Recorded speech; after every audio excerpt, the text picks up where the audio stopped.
Hello everyone. आज की इस वीडियो में हम करेंगे क्लास 10th एनसीईआरटी की एक्सरसाइज 3.2 का क्वेश्चन नंबर 4। इससे पहले की वीडियो में हम फर्स्ट सेकंड थर्ड को सॉल्व कर चुके हैं। अब हम करेंगे फोर्थ क्वेश्चन को। तो फोर्थ क्वेश्चन में क्या दिया है, which of the following pairs of linear equations are consistent और inconsistent, if consistent obtain the solution graphically. हमें इस क्वेश्चन में बताना है कि जो लीनियर इक्वेशन है, जो पेयर दिया हमें लीनियर इक्वेशंस के, वो कंसिस्टेंट है या इनकंसिस्टेंट है। अगर कंसिस्टेंट होंगे तो वहाँ पर हम क्या करेंगे, उसको सोल्व करेंगे ग्राफिकली। ठीक है, तो फर्स्ट पार्ट हमारे पास है। देखिए यहाँ पर 4 पार्ट है टोटल। ठीक है, तो बारी बारी से हम करेंगे। तो फर्स्ट पार्ट में हमारे पास क्या है, x plus y equal to 5 और 2x plus 2y equal to 10। सबसे पहला काम हम क्या करेंगे कि a1 अपॉन a2। तो a1 कितना है हमारा, इसके आगे यानी कि इसका जो कांस्टेंट टर्म है, कोफिशिएंट है इसका 1 है, तो 1 अपॉन में कितना आ जाएगा, ये 2। ठीक है, उसके बाद चेक करेंगे b1 अपॉन b2 को। तो b1 अपॉन b2 इसका कोफिशिएंट क्या होगा, 1, और यहाँ पर 2 एज इट इज़। उसके बाद हम चेक करेंगे c1 अपॉन c2। तो c1 अपॉन c2 कितना है, 5 यहाँ पर है, और अपॉन में ये 10 कैंसिल आउट करेंगे तो कितना आएगा, 1 अपॉन 2। तो आप देख सकते हो कि a1 upon a2 equal to b1 upon b2 equal to c1 upon c2। जब भी हमारी ये कंडीशन आए, तब उस कंडीशन में हमारे पास क्या आता है, जैसे कि हम पहले भी डिस्कस कर चुके हैं। तो a1 upon a2 b1 upon b2 equal to c1 upon c2। तो ये क्या आएगा हमारा, कंसिस्टेंट। ठीक है, अब कंसिस्टेंट है तो चेक करेंगे कि ये ग्राफ ओवरलैप करता है या नहीं करता है। तो यहाँ लिख सकते हैं हम कि पेयर ऑफ लीनियर इक्वेशन, आप इस यहाँ पर लिखना, मैं यहाँ पे लिख रहा हूँ। ठीक है, कि pair of linear equation is consistent. तो ये कंडीशन क्या हो गई, कंसिस्टेंट हो गई। ठीक है, अब कंसिस्टेंट है तो हमें इसको ग्राफिकली भी शो करना है। तो यहाँ पर हम क्या करेंगे, 2 वैल्यूज़ निकाल लेंगे x और y की। ठीक है, तो x यहाँ पर रखेंगे और ये y। उसी तरह से इस इक्वेशन के लिए भी कर लेंगे। ये आ गया आपका x और ये y। क्लियर है इतना। अब देखो, अगर हम x की वैल्यू 0 रखें, ठीक है, यहाँ मैंने x की वैल्यू को 0 रखा, तो 0 प्लस वाई इक्वल टू 5, यानी कि 0 की तो कोई वैल्यू नहीं है, इसलिए y इक्वल टू कितना आ गया, 5 आ गया। अगर हम y की वैल्यू को 4 रखते हैं, ठीक है, y की वैल्यू मैंने रखी 4, तो x प्लस 4 इक्वल टू 5, और x इक्वल टू कितना आ जाएगा, 4 वहाँ जा करके माइनस हो जाएगा, यानी कि x की वैल्यू आ गई 1। ठीक है, तो यहाँ लिख देंगे हम 1। अब इस इक्वेशन पे आ जाओ। अगर हम x की वैल्यू को अब यहाँ पर मान लो मैंने 5 रखा, ठीक है, 5 रखा, तो ये कितना बन जाएगा, 2 into 5 plus 2y equal to 10, यानी कि ये बन गया 10 प्लस 2y इक्वल टू 10। अब ये 10 वहाँ जाएगा तो क्या हो जाएगा, 0। ठीक है, 10 वहाँ जाएगा तो 0, और 2y कितना हो जाएगा, देखो y की वैल्यू कितनी आ गई, 0, तो y रख देंगे हम 0 को, 0। ठीक है, अब हम y की वैल्यू 2 रखते हैं। अगर मैंने y की वैल्यू को 2 रखा, तो 2x plus 2 into 2 equal to 10, तो 2x प्लस 4 इक्वल टू 10, और 2x इक्वल टू ये 4 वहाँ जा करके माइनस होके 6 आ जाएगा। ठीक है, तो 2 3 ज़ा 6, यानी कि x की वैल्यू क्या आ गई, 3। तो इसके बाद हम अब इसको किसमें सॉल्व करेंगे, ग्राफ में। ठीक है, तो ग्राफ में इसको करते हैं। ये रहा आपके पास ग्राफ। ठीक है, ये इसकी x वैल्यू है और ये y टर्म है। तो अब x क्या है हमारे पास, देखो यहाँ पर फर्स्ट इक्वेशन की बात करें तो हमारे पास है 0 और 5, x 0 और y का 5, तो x 0 और 5 यहाँ पर आ गया। ठीक है, 0,5। उसी तरह से यहाँ पर x की वैल्यू 1 है, x की वैल्यू 1 और y की वैल्यू 4 है, x की वैल्यू 1 और y की वैल्यू 4, 1,4। इतनी बात क्लियर है। अब हम इसको क्या करेंगे, एक लाइन ड्रॉ कर लेंगे इसकी। ठीक है,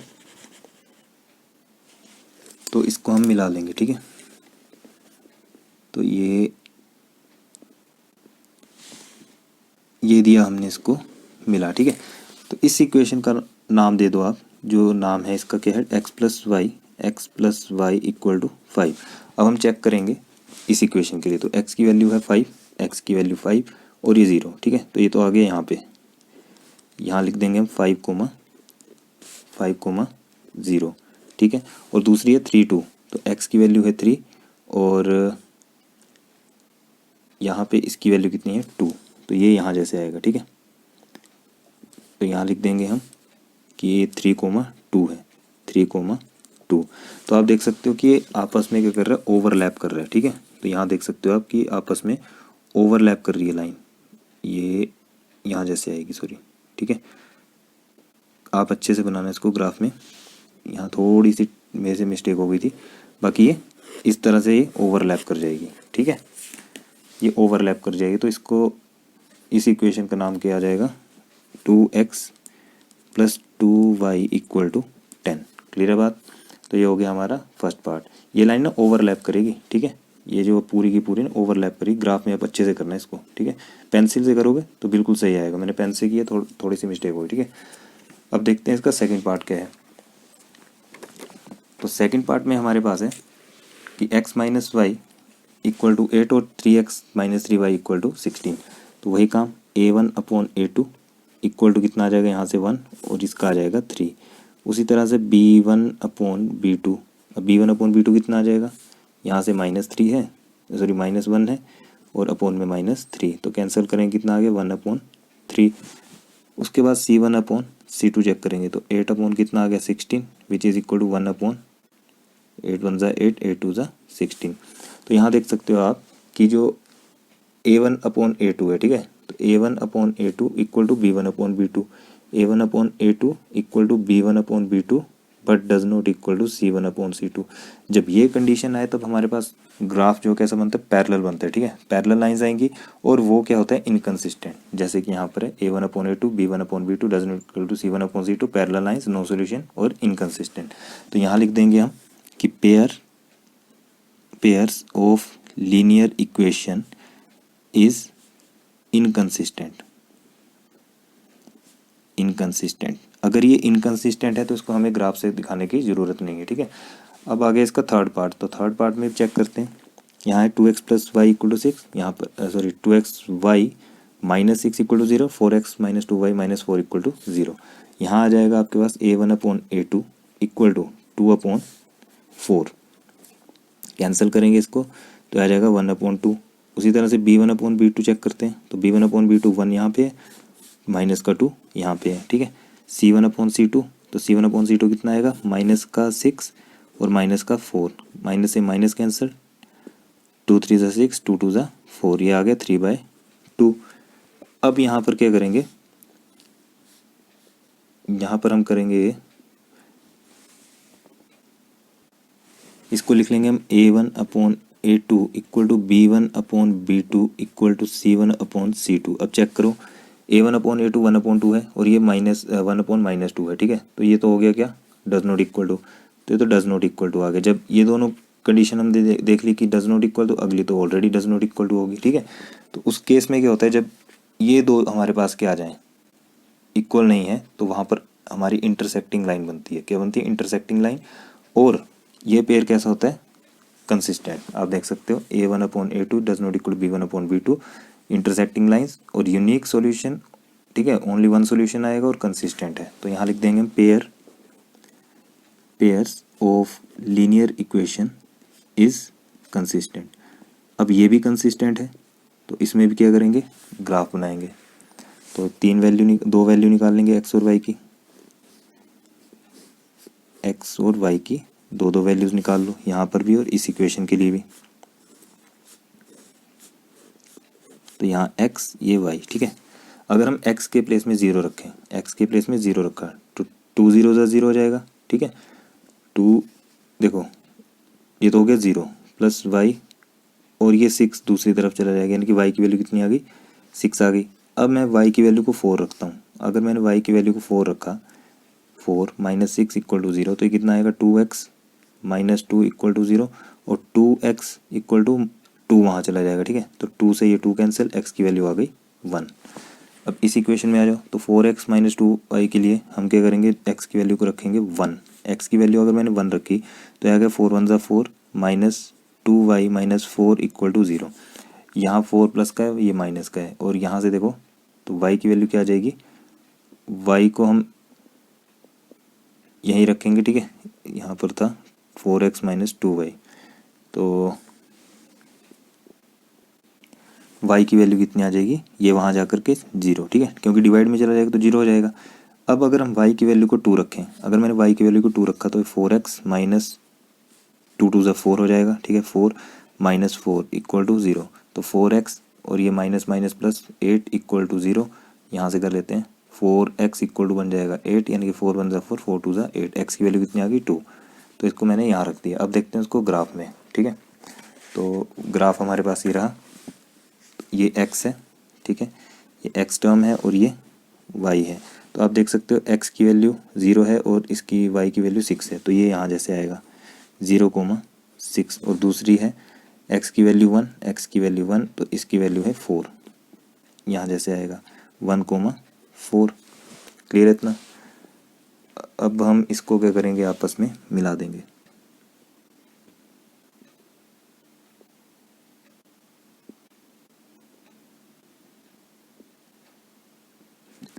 तो ये हमने इसको आपस में मीट करवा दिया, ठीक है। तो इस इक्वेशन का जो नाम है उसको लिख लो आप, इसका नाम है 2x plus y equal minus 6 equal to 0, ठीक है। अब दूसरी इक्वेशन देखते हैं। दूसरी इक्वेशन हमारे पास है x की वैल्यू 1 है और y 0, तो x की वैल्यू 1 और ये 0, यहाँ जैसे आएगा 1,0। दूसरी वैल्यू है हमारे पास 2,2, तो 2 यहाँ पे और 2 यहाँ पे, तो 2,2 आ गया, ठीक है। अब आप देख सकते हो इंटरसेक्ट कर रही है आपस में, ये लाइन जो है आपस में इंटरसेक्ट कर रही है, ये इस तरह से इंटरसेक्ट कर गई ना। तो यहाँ पर इस लाइन का नाम क्या है, 4x minus 2y minus 4 equal to 0, ठीक है। तो ये बन गई इंटरसेक्टिंग लाइन, उसी वजह से ये क्या है, कंसिस्टेंट है। तो थर्ड पार्ट भी हमारा कंप्लीट, ठीक है। अब देखते हैं इसका फोर्थ पार्ट, जो लास्ट पार्ट है। फोर्थ पार्ट में हमें दिया है 2x minus 2y minus 2 equal to 0 और 4x minus 4y minus 5 equal to 0। वही काम करेंगे, a1/a2 चेक करेंगे कितना आएगा। a1/a2 इक्वल टू, यहाँ पे 2 है और यहाँ पे 4 है, तो 2 1 2, 2 2 4, ये आ गया 1/2। अब b1/b2 देखेंगे, तो b1/b2 कितना, माइनस का 2 माइनस 4, तो माइनस से माइनस कैंसिल, 2 1 2, 2 2 4, ये भी 1/2 आ गया। c1/c2 चेक करेंगे, तो c1/c2 कितना आएगा, माइनस का 5 अपॉन में, यहाँ पर हमारे पास है 2, ठीक है। तो यहाँ सॉरी -2 आएगा पहले, -2 अपॉन -5, तो ये माइनस से माइनस कैंसिल हो गया। तो यहाँ देख सकते हो आप a1/a2 equal to b1/b2 but does not equal to c1/c2, ठीक है। तो c1/c2 हमारा इक्वल नहीं है, इसी वजह से क्या हो गया, ये हमारी कंडीशन क्या आ गई, इनकंसिस्टेंट। क्यों, क्योंकि यहाँ पे पैरेलल लाइन बनेगी। तो पेयर्स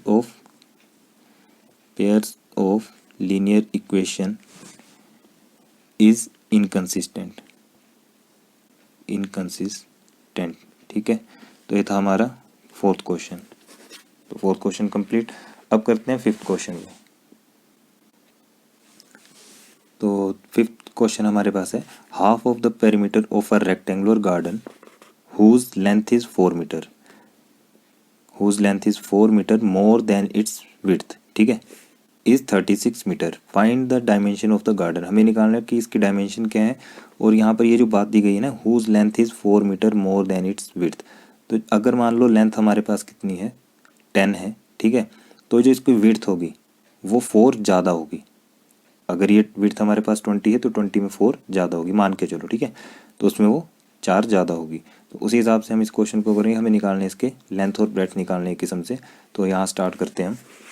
देखो ये जो 36 है आपका, ठीक है, ये जो 36 है ये टोटल बताया गया है, यानी कि x और y की वैल्यू अगर हम लेट कर लेंगे लेंथ को x और y विड्थ को y, तो जो टोटल है इसका x प्लस वाई जो है हमारे पास 36 मीटर है, ठीक है। तो यहाँ देख सकते हो आप, लेंथ कर लेंगे हम, late length of rectangular garden. तो लेंथ ऑफ रेक्टेंगुलर गार्डन कितना आ गया, x मीटर, ठीक है। और विड्थ क्या आ जाएगी इसकी, width of rectangular garden equal to y metre. अब बोला गया है कि जो लेंथ है, length is 4 more than, length तो हमारे पास क्या है x है, equal to 4 more than its width, तो y की क्या है, y से 4 ज़्यादा, ठीक है। तो इसको एक इक्वेशन दे दो, और दूसरी इक्वेशन हमारे पास गिवन है कि जो इन दोनों की जो टोटल है, ठीक है, x प्लस वाई जो है वो है 36, इसे आप सेकंड इक्वेशन दे दो। अब यहाँ पर इसको क्या कर लो, ग्राफिकली सॉल्व कर लेंगे, और जो हमारी लेंथ और ब्रेड्थ हो ग्राफ की हेल्प से निकल सकती है, ठीक है। तो कोऑर्डिनेट बना लो इसके, ये आ गया x और ये y, यहाँ पर भी कर लेंगे x और ये y कर लेंगे, इसको भी यहाँ x ये y। अब देखो अगर हम x की वैल्यू को अगर हम मान लो यहाँ पे, चलो y की वैल्यू को हम सबसे पहले 0 पुट करते हैं, y की वैल्यू मैंने 0 रखी, ठीक है, तो x की वैल्यू कितनी आएगी, 4 आएगी, ठीक है। और अगर मैंने y की वैल्यू को 4 रखा, y की वैल्यू को मैंने 4 रखा, तो x की वैल्यू 8 आ जाएगी, ठीक है। उसी तरह से यहाँ पे अगर मैं y की वैल्यू को 0 रखता हूँ, y की वैल्यू 0 रखी तो x की वैल्यू 36 आ गई, और अगर मैंने x की वैल्यू 0 रखी तो y की वैल्यू 36 आ गई, ठीक है। अब इसको ग्राफ्स की हेल्प से हम सोल्व कर लेंगे। तो ग्राफ है हमारे पास ये, इसमें ये x टर्म है यानी कि x कोफिशिएंट है और ये y कोऑर्डिनेट है, ठीक है, ये x रे ये y रे। अब देखो जो हमारा फर्स्ट पॉइंट आया वो क्या है, x4 y0, x का 4 और y का 0। यहाँ पर आप डायमेंशन क्या करना, 4 4 के लेना, 4 8 12 16 20 24, ठीक है। उस हिसाब से आपका क्वेश्चन बिल्कुल सही आ जाएगा, और ऊपर की तरफ को 4 का टेबल कर लेना, नीचे की तरफ को भी 4 का टेबल। और दूसरी यहाँ पर x की वैल्यू 8 और ये y की वैल्यू 4, x की वैल्यू 8 y की वैल्यू, x की वैल्यू 8 और y की वैल्यू 4 है, ठीक है। तो यहाँ जैसे आएगा ये पॉइंट आ गया, ठीक है। इसको आपस में क्या कर लो, ज्वाइन कर लो, इसको हम आपस में ज्वाइन करवा देंगे बिल्कुल ना, इस पे पॉइंट टू पॉइंट लाइन लिया करो, ठीक है, तो बिल्कुल सही ग्राफ बनेगा आपका। चलो जी, ये ले ली हमने एक लाइन। अब ये जो इक्वेशन थी, ये इक्वेशन हमारी थी x equal to y plus 4, ठीक है, क्या थी ये, x equal to y plus 4, ठीक है। अब दूसरी देखते हैं, दूसरी हमारे पास है x 36 y0, तो x हमारा 36, ये x है, यहाँ पे x हमारा 36 और y 0, तो ये यहीं पे आ गया, ठीक है। इसको लिख देंगे 36, 0, और y के कोऑर्डिनेट क्या है हमारे, सॉरी दूसरे कोऑर्डिनेट के x का 0 y का 36, x 0 और y 36, ये यहाँ जैसे आ जाएगा 0, 36। इसको भी आपस में क्या कर लो, ज्वाइन करवा दो। तो ये हम यहाँ पे करेंगे ज्वाइन, ये इस तरह से, ठीक है। अब देखो ये इक्वेशन कौन सी थी, इस इक्वेशन का नाम था x plus y equal to 36, तो यहाँ लिख देंगे x plus y equal to 36। अब यहाँ देखो ये जो इंटरसेक्टिंग पॉइंट आया इसका, ठीक है, ये आ गया आपका इंटरसेक्टिंग पॉइंट। तो जहाँ पर इंटरसेक्टिंग पॉइंट आया, तो इंटरसेक्टिंग पॉइंट हमें क्या दिखा रहा है कि ये यहाँ पर देख सकते हो आप, ये आप चाहो तो यहाँ डॉटेड लगा सकते हो लाइन, ठीक है, डॉटेड लाइन लगा दो। ये आ गया इसका 20, और यहाँ बिल्कुल सामने कितना है 16, तो 20, 16 इसकी वैल्यूज़ आ गई।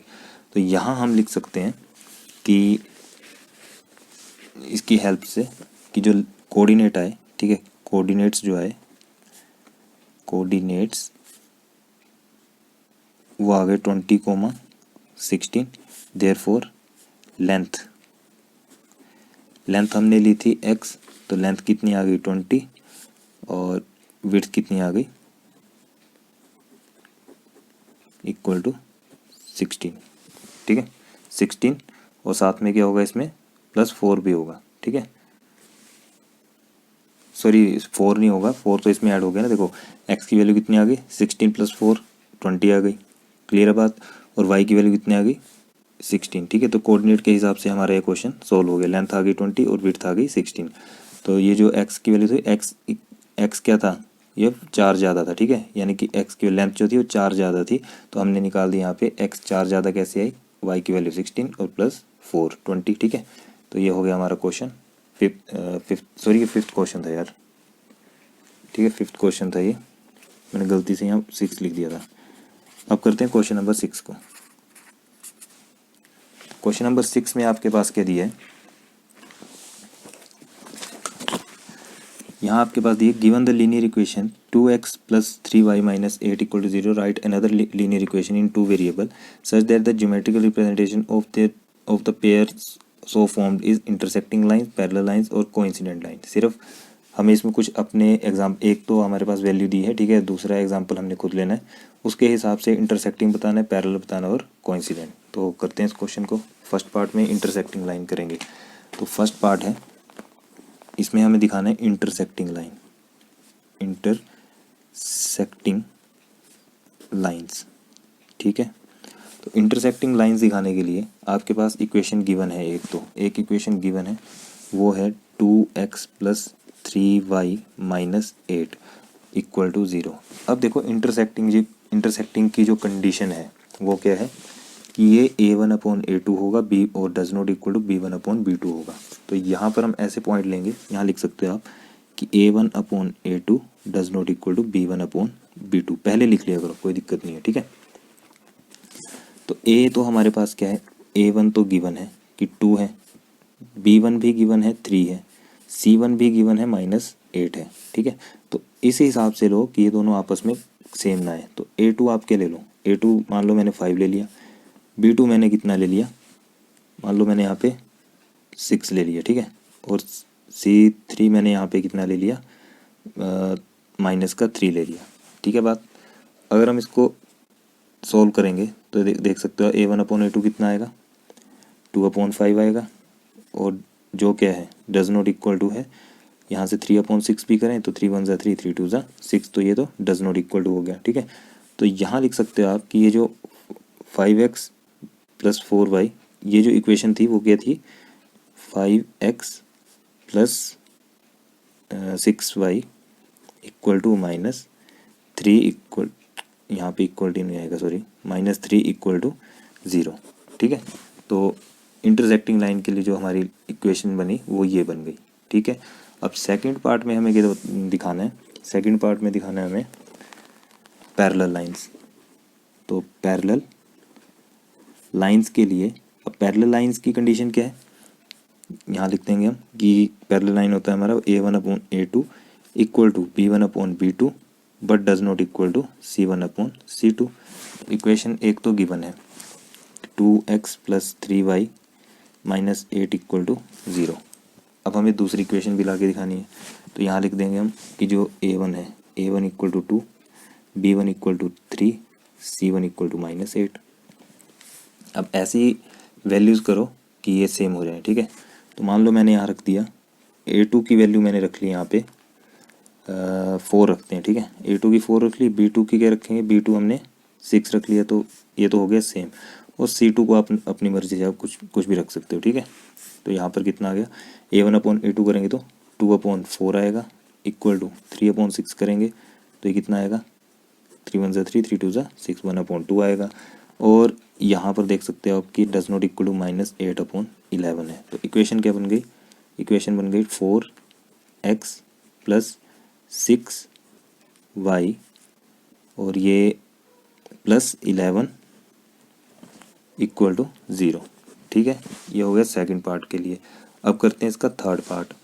तो थर्ड पार्ट में हमें क्या गिवन है, यहाँ कोइंसिडेंट लाइन दिखानी है, कोइंसिडेंट लाइन। अब कोइंसिडेंट का क्या है हमारे पास फंडा, उसमें क्या होगा, a1/a2 होगा इक्वल टू b1/b2 होगा और साथ में c1/c2 होगा, ठीक है। तो यहाँ देख सकते हो आप, एक टर्म तो गिवन है, एक इक्वेशन दी है 2x plus 3y minus 8 equal to 0, यानी कि a1 तो आ गया कितना 2, b1 आ गया 3, c1 आ गया -8, ठीक है, c1 कितना आ गया -8। तो a2 कितना लेंगे, a2 मैंने यहाँ पे ले लिया, मान लो मैंने यहाँ ले लिया 4, ठीक है, और b2 मैंने ले लिया यहाँ पे 6, क्योंकि काट के हमारे पास ये बिल्कुल सेम आ जाएगा। और c2 आप कितना ले लो, यहाँ पर -8 है तो यहाँ पर आप माइनस का 16 ले लो, ठीक है। यहाँ जैसे सोल्व कर देंगे इसको तो ये आ जाएगा 2/4 कैंसिल करेंगे तो 1/2 इक्वल टू 1/2 इक्वल टू इसको आप ना इस तरह से लिख दो। पहले तो हम इसको अलग से लिख देंगे, ठीक है। यहाँ जैसे करते हैं, देखो यहाँ पर था 2/4 आ गया, ठीक है। 2/4 इक्वल टू 3/6 आ गया, इक्वल टू -8/-16 आ गया। 2 1 ज़ा 2, 2 2 ज़ा 4, 3 1 ज़ा 3, 3 2 ज़ा 6, 8 1 ज़ा 8 2 ज़ा 16, माइनस से minus cancel. 1/2 equal to 1/2 equal to 1/2। तो वैल्यू क्या आ गई हमारी, जो इक्वेशन बनेगी वो बनेगी 4x + 6y - 16 इक्वल टू 0। तो ये हमारी इक्वेशन बन गई, ठीक है। तो इसी के साथ हमारा क्वेश्चन नंबर 6 कंप्लीट। अब करते हैं इसका last question, question number 7। Seventh question में दिया है, क्वेश्चन नंबर 7 हमारे पास है कि draw the graphs of the equation x - y + 1 equal to 0 and 3x + 2y - 12 equal to 0। Determine the coordinate of the vertices of the triangle formed by these lines. इन लाइनों से हमारे पास एक ट्राइंगल बनेगा and the x axis and shade the triangular region. यानी कि जो x एक्सिस पे लाइंस बनेगी उस पे हमें क्या करना है, उसको शेड करना है, ठीक है। ट्राइंगल जो बनेगा उसको हमने शेड करना है। तो देखते हैं ट्राइंगल कैसे बनेगा। ये आपके पास है क्वेश्चन नंबर 7 की, मैंने यहाँ पे टर्म्स लिख ली हैं। x - y + 1 equal to 0, 3x + 2y - 12 equal to 0, ठीक है। तो यहाँ पर हमने क्या करना है, देखो x की वैल्यू को अगर हम 0 रखें, x की वैल्यू मैंने 0 रखी, तो 0 - y + 1 इक्वल टू 0। तो यहाँ से 0 - y इक्वल टू कितना आ गया, वहाँ जाके -1, माइनस से माइनस कैंसिल, यानी कि y की वैल्यू आ गई 1, ठीक है। और यहाँ पर अगर हम x की वैल्यू 1 रखें, ठीक है, मैंने 1 रखा, तो 1 - y + 1 इक्वल टू 0। तो ये माइनस का 1 है, प्लस का 1 है, ये आपस में कैंसिल हो जाएगा, ठीक है। यहाँ पर x की वैल्यू हमने रखी 1। तो आप ध्यान से देखो, तो यहाँ आप देख सकते हो कि y की वैल्यू कितनी आएगी, y की वैल्यू आ जाएगी आपके पास -y + 2 इक्वल टू 0, ठीक है। तो -y इक्वल टू -2, तो माइनस से माइनस कैंसिल, यानी कि y की वैल्यू आ गई 2। अब यहाँ पे देखते हैं, अगर हम x की वैल्यू को 0 रखें, ठीक है, x की वैल्यू मैंने रख दी 0, तो ये तो 0 बन गया। 0 + 2y इक्वल टू 12 कर दो, 2 1 ज़ा 2, 2 6 ज़ा 12, तो 6 आ गया। और अगर हम y की वैल्यू कितना रखते हैं, 4 रखते हैं, ठीक है। y की वैल्यू मैंने रखी, चलो y की वैल्यू को मैं 0 रखता हूँ। अगर मैंने y की वैल्यू को 0 रखा तो ये 0 बन जाएगा, और 3 4 ज़ा 12 आ जाएगा, ठीक है। यानी कि 3x + 0 इक्वल टू 12, 3 1 ज़ा 3, 3 4 ज़ा 12। अब इसको हम ग्राफिकली चेक करेंगे, ठीक है। तो ये रहा आपके पास ग्राफ, और ये है x कोऑर्डिनेट, ये y कोऑर्डिनेट। यहाँ x की वैल्यू 0 है और y की वैल्यू 1 है, तो x की वैल्यू 0 और y की वैल्यू 1, ये यहाँ पे आ गया 0, 1। उसी तरह से दूसरी टर्म है x1 y2, x1 और y2, ये यहाँ पे आ गया 1, 2। अब उसी तरह से दूसरी टर्म ले लो, यहाँ पर 0 और 6 है, तो 0 यहाँ पे, 6 यहाँ पे, ये 0, 6 आ गया। और दूसरी क्या है 4, 0, यानी कि x4 है और ये 0, तो ये 4, 0। अब हम इसको ज्वाइन करेंगे, ठीक है। तो जैसे ही हम इसको ज्वाइन करेंगे, ये तो ज्वाइन हो जाएगा इसके साथ, ठीक है। ये लाइन हो गई हमारी यहाँ पे ज्वाइन, और इस लाइन को हम अकॉर्डिंग टू इसके, ठीक है, ये जो ब्लू पेन से हमने निशान लगाए थे, इसके अकॉर्डिंग अब अगर हम इसको ज्वाइन करें, ठीक है, तो ये पॉइंट जो हमारा जो ट्रायंगल बनेगा इस हिसाब से बनेगा, ठीक है। तो आप देख सकते हो एक पॉइंट यहाँ पर आ रहा है, क्या पॉइंट आ रहा है, -1, -1, 0 आया, ठीक है। और एक पॉइंट ये आया, इस पॉइंट का नाम दे दिया मैंने, देखो ये है 2, x का कोऑर्डिनेट 2, और ये आ गया इसके सामने बिल्कुल 3। क्लियर है बात, यहाँ से देख सकते हो ना आप, डॉटेड लाइन लगाएं तो, ठीक है। और एक पॉइंट तो हमारे पास ऑलरेडी ये है, तो इसमें हमें क्या करना है, शेड करनी है, तो शेड कर देंगे इसको। ये इसको आप शेड कर लेना पेंसिल से, ठीक है। ये हमने इसको शेड कर दिया, इतने इतने पोर्शन को, ये इसका ट्रायंगुलर पोर्शन आ गया, ठीक है। तो कोऑर्डिनेट्स के आगे 2, 3, इसको नाम दे सकते हो आप, इसको आप ए नाम दे दो, इसको आप बी नाम दे दो, इसको आप सी दे दो। तो ए बी सी कितना आ गया, ए 2, 3, बी -1, 0 और सी 4, 0। तो ये था हमारा क्वेश्चन नंबर 7। तो इस वीडियो में इतना ही। अगर वीडियो आपको अच्छी लगे प्लीज़ लाइक शेयर कमेंट जरूर करें, अपने फ्रेंड्स के साथ ज़्यादा से ज़्यादा शेयर करें। मिलते हैं नेक्स्ट वीडियो में, तब तक के लिए गुड बाय।